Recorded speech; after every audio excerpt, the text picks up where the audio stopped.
Matthew 27, verse 45. From the 6th hour into the 9th hour, darkness came over all the land. About the 9th hour, Jesus cried out in a loud voice, Eloi, Eloi, lama sabachthani, which means, my God, why have you forsaken me?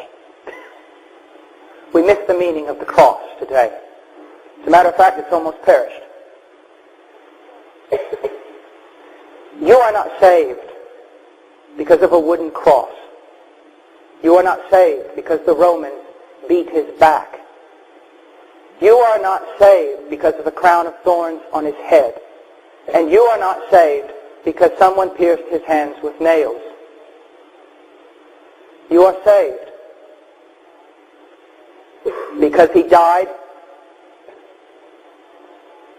forsaken of his own Father, and condemned in your place.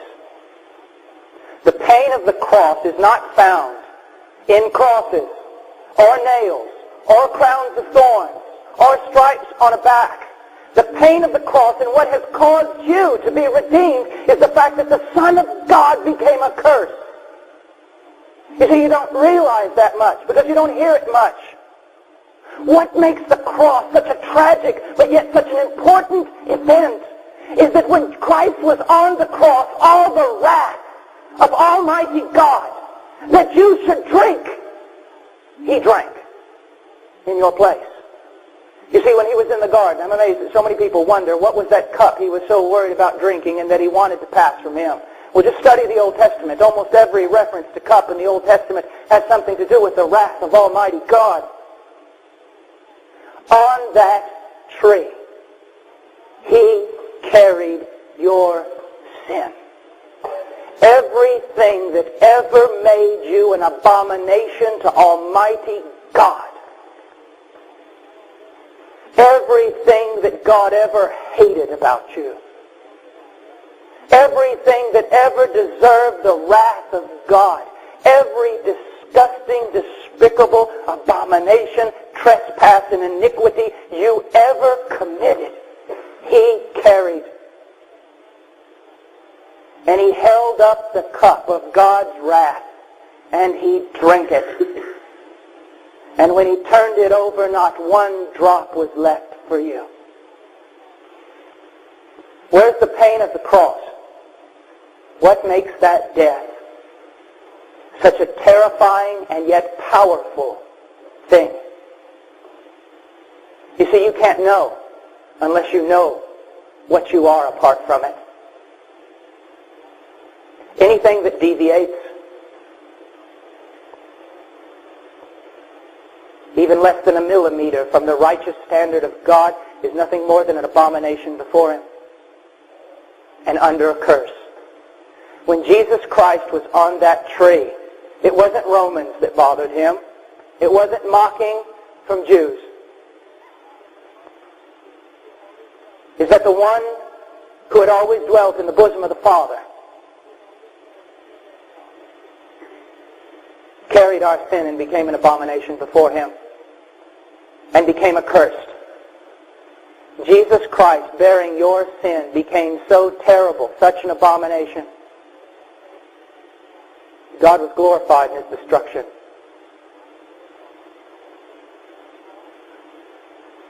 The pain of the cross, throw the whip to the wind. That's a little thing. Crosses, millions of people have died on crosses. Crowns of thorns, small thing. Broken fellowship between the Father and the Son.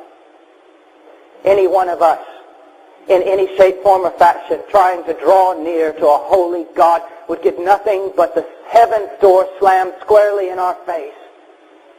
Turned away. A door was slammed on someone else, the Son. He died. You're a child of God. He died for you.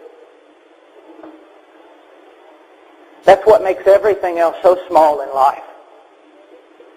And he died not under the wrath of man. That's not the big thing here. He didn't die a martyr.